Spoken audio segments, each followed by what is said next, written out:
Ahmed et Grégory. Nous sommes les élèves du dispositif Ulysse du collège Le Grand Clos. Et nous vous proposons de partir à la découverte des librairies de Montargis. Sur le thème de la science-fiction, de la littérature jeunesse. Nous nous rendrons dans un premier temps à la librairie du Hérisson, puis à la librairie des écoles et enfin à la librairie spécialisée en manga d'Arumasho. Bonjour, pouvez-vous présenter quelques mots s'il vous plaît? Oui, alors je m'appelle Stéphanie Delattre, je suis la gérante de la librairie du Hérisson. Depuis 2015, on s'est installé sur Montargis. Pourquoi avez-vous choisi ce métier?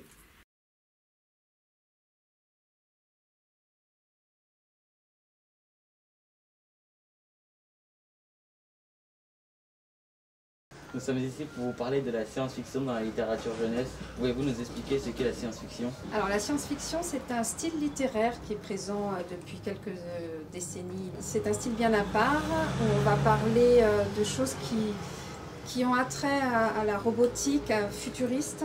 C'est très varié. Vous avez par exemple le space opéra, ce sont des choses qui se passent dans l'espace, comme Star Wars. À partir de quel âge peut-on lire des livres de science-fiction? On peut commencer à en lire à partir de 8-9 ans. De quand date le premier livre de science-fiction? On estime le premier à partir de la deuxième partie du 19e siècle. Et je vais maintenant appeler Angelina, qui est la personne qui s'occupe du rayon science-fiction et fantastique du magasin. Donc c'est elle qui saura vous répondre aux questions suivantes. Avez-vous beaucoup de livres de science-fiction pour les jeunes dans vos rayons? C'est pas le genre qu'on va avoir le plus pour la jeunesse. On va davantage être sur le style fantastique, c'est ce qu'on me demande le plus, mais on va en avoir quand même. On a toujours moyen de trouver des solutions en science-fiction pour les jeunes qui ont envie d'en lire. Existe-t-il des auteurs spécialisés en science-fiction et littérature jeunesse? Alors il en existe, mais ils sont pas nombreux.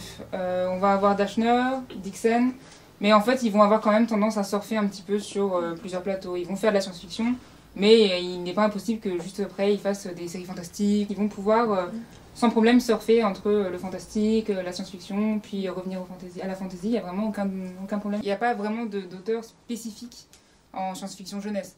En dehors éventuellement de Jules Verne si on veut, mais en fin de compte ils ne sont pas spécialisés en jeunesse, il peut être lu à tout âge.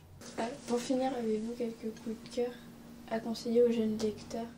Alors moi ce que je vais surtout vous conseiller, ça va être de venir en librairie, de tester les rayons, essayer peut-être un livre de science-fiction comme on a dit tout à l'heure par une série que vous avez vue, un film que vous avez apprécié, et puis surtout pas se fermer à un style, c'est-à-dire si vous sentez que la science-fiction est un petit peu difficile au premier abord, le laissez de côté, essayez avec un livre de fantastique, essayez avec un livre qui sera peut-être plus petit, plus court, mais on trouvera des auteurs à vous conseiller. Je vous dis, Le Labyrinthe est une première approche géniale. Vous avez Néo de Bussy à nouveau qui va vraiment vous parler, parce qu'on va parler d'un futur où du jour au lendemain les adultes disparaissent, donc les jeunes vont devoir se débrouiller seuls, est-ce qu'ils vont être capables, est-ce qu'il va y avoir des clans?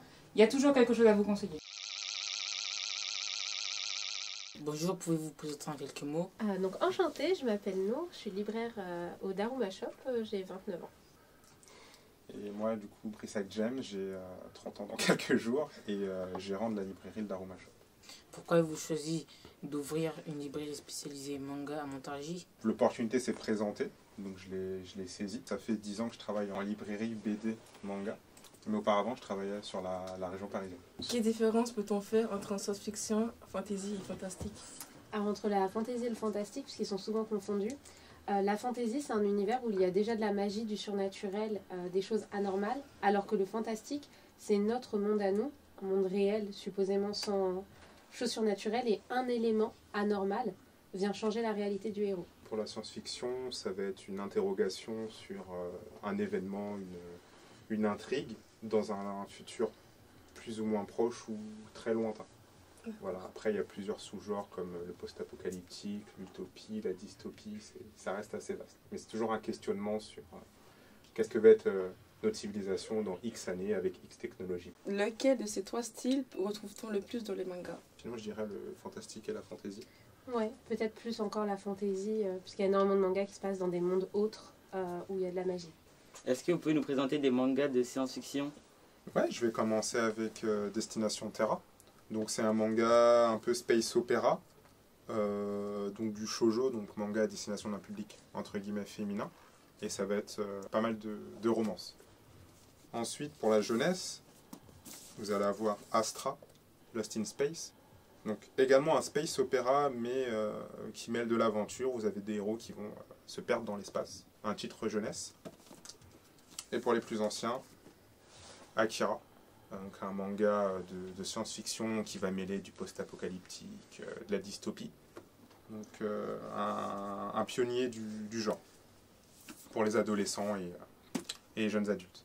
Des mangas fantasy? Le plus connu, Dragon Ball. Donc il y a une assez longue saga extrêmement connue dans plein de pays. On est là dans un monde où doublement on est sur une espèce de terre alternative où la science est très avancée, mais on a aussi des peuples extraterrestres qui ont tous leurs propres caractéristiques qui arrivent sur Terre. Fairy Tail, donc où là c'est plus un monde un peu plus magique traditionnellement, c'est-à-dire qu'il y a des guildes avec des magiciens, il y a des dragons, on invoque des pouvoirs. Et enfin, Yona, princesse de l'aube, qui est aussi un peu comme Destination Terrasse, se destine à un public un peu plus féminin, où là on a de la magie aussi, mais dans un monde, donc dans une Asie alternative. Des mangas fantastiques? Alors pour ce qui est des mangas fantastiques, on a Blue Exorcist, où le héros vit une vie tout à fait banale, mais un jour apprend qu'il est le fils de Satan, qu'il existe des démons et des exorcistes sur Terre. Tokyo Revenger, un adolescent comme vous, qui grandit et pendant sa vingtaine se retrouve transporté dans le passé. Et enfin Yokai Watch, qui correspond bien à un lectorat assez jeune, où en fait un petit garçon découvre qu'il peut voir et communiquer avec les yokai, qui sont des créatures de folklore japonaise. C'est quoi la dystopie? Alors la dystopie, c'est dans une œuvre de fiction, c'est quand l'univers est totalement détraqué, c'est-à-dire qu'on sent que rien ne va dans le récit pour les protagonistes, mais que les protagonistes, eux, ont l'impression de vivre totalement normalement. Donner un exemple assez parlant, Matrix peut être considéré comme la dystopie parce qu'ils vivent dans une réalité numérique, mais personne n'a l'impression de vivre dans cette réalité numérique sauf certains protagonistes. Donc c'est le contraire de l'utopie. Si un jeune lecteur souhaite découvrir cet univers, par quel manga lui conseillez-vous de commencer? Alors pour ce qui est du fantastique, je pense que Yokai Watch c'est très bien, vraiment accessible je dirais des 9-10 ans. Et Yona, princesse de l'aube, puisque on a une héroïne qui est une jeune femme qui a 16 ans, et en plus l'univers est vraiment très joli. Astra, c'est bien pour commencer quand on est jeune, je dirais à partir de 10 ans. Fairy Tail, ado, pré-ado. Et pareil pour Dragon Ball, le début est très comique, très très drôle. Après ça devient un poil plus sérieux en avançant. De quand datent les premiers mangas de science-fiction? Donc ça a commencé dans les années 50, comme un peu partout dans le reste du monde. Et la science-fiction est étroitement liée au début du manga, même si au début ils ont fait énormément de titres pour la jeunesse. Il y a quand même pas mal de mangas, je pense à Astro Boy, qui est très connu.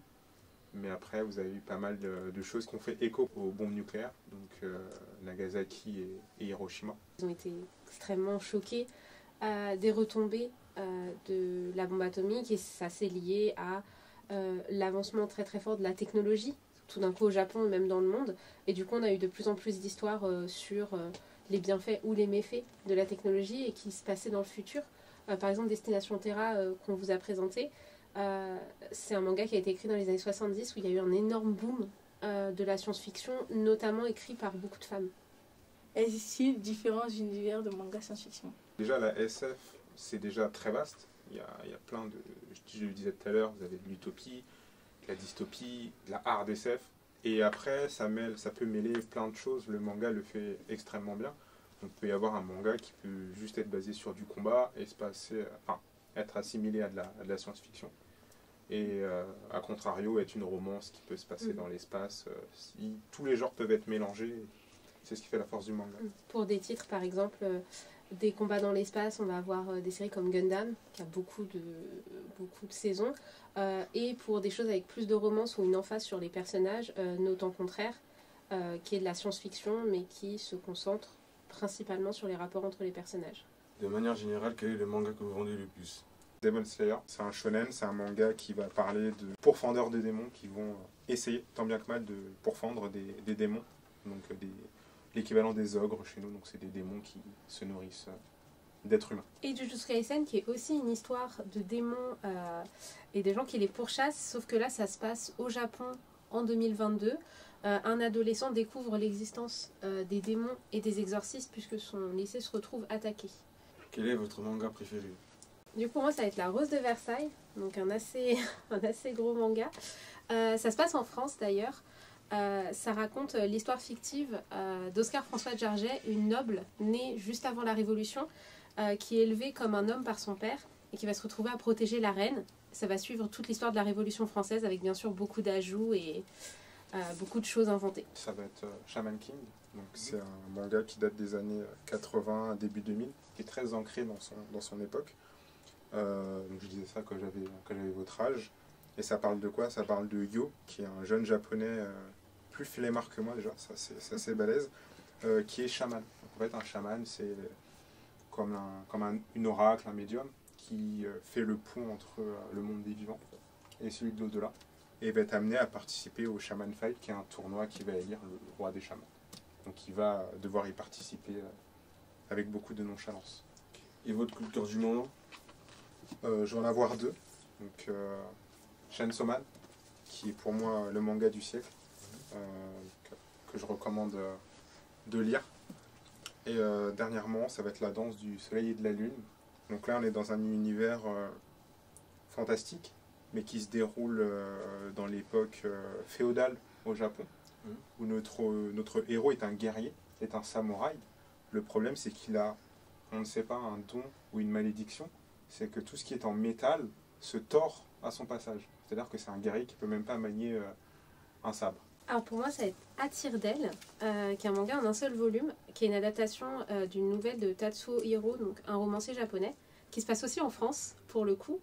À Belle Époque, l'histoire est un peu étrange, comme c'est adapté d'une nouvelle, plus que raconter une histoire, ça va vraiment être un voyage un peu poétique et très visuel.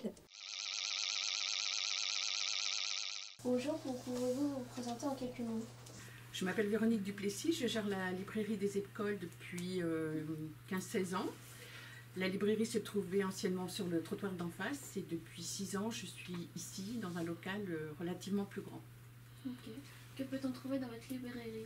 Alors principalement des livres de littérature générale, des livres d'histoire, quelques beaux livres.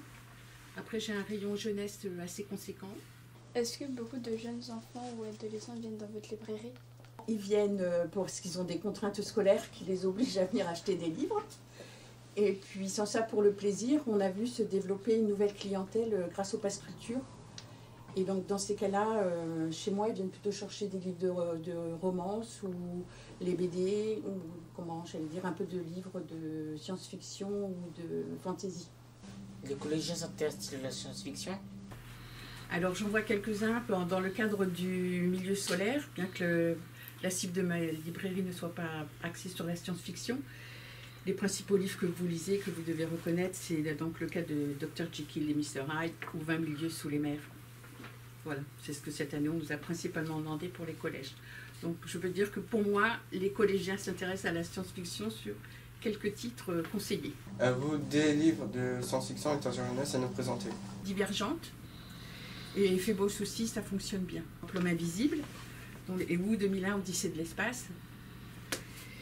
Et La machine à explorer le temps, que vous connaissez sous différentes formes au cinéma. De manière plus générale, Internet a-t-il fait beaucoup de tort aux petites librairies? Oui, parce que c'est assez facile pour les gens de passer des commandes assis derrière son ordinateur et d'attendre que le livre tombe dans la boîte aux lettres. Mais bon, il y a des mesures qui ont été prises avec la suppression des 5% accordés par les plateformes d'achat, qui peuvent être seulement accordés par les libraires sur le point de vente. Et puis, depuis le confinement, je pense que les gens ont pris aussi conscience de l'importance des magasins locaux et des petites boutiques en ville. Parce que quand ils sont sortis le soir et que toutes les boutiques étaient fermées, je pense qu'ils ont pris conscience de ce que pouvait être une ville morte. Donc on a une clientèle qui s'est remobilisée pour venir chez nous et pour faire travailler nos commerces de proximité. Okay. Surtout que sur le livre, il n'y a pas de concurrence parce que le prix du livre est partout le même. Voilà, depuis 1981. Donc vous n'étiez pas nés, cette loi est passée depuis plus de 40 ans. Il y a encore plein de gens qui ne savent pas qu'elle existe, mais c'est quand même une loi que nous envient beaucoup de pays européens parce que ça nous permet de vivre et de survivre correctement et de ne pas se faire concurrence et de ne pas être trop embêté par les plateformes. Avez-vous quelques coups de cœur de littérature jeunesse à nous proposer? J'aime bien conseiller aux jeunes qui passent en librairie. Donc les chroniques de l'érable et du cerisier. Donc ça se passe, c'est une saga qui se passe au Japon. Pour les plus jeunes au collège, Le monde de Lucrèce par Goscinny, que vous connaissez plus son père pour Astérix. Voilà, donc c'est l'histoire des malheurs d'une petite jeune fille au collège avec ses copines, tout son portable et toutes les aventures que vous connaissez. Et l'histoire de ce petit renard, Pax, voilà, c'est un roman très sensible et un peu écologique. Avez-vous un site internet? Oui, vous allez pouvoir le trouver sur n'importe quel moteur de recherche en tapant Librairie des écoles 45. Merci d'avoir pris le temps de répondre à notre question. Je vous en prie, c'est un plaisir.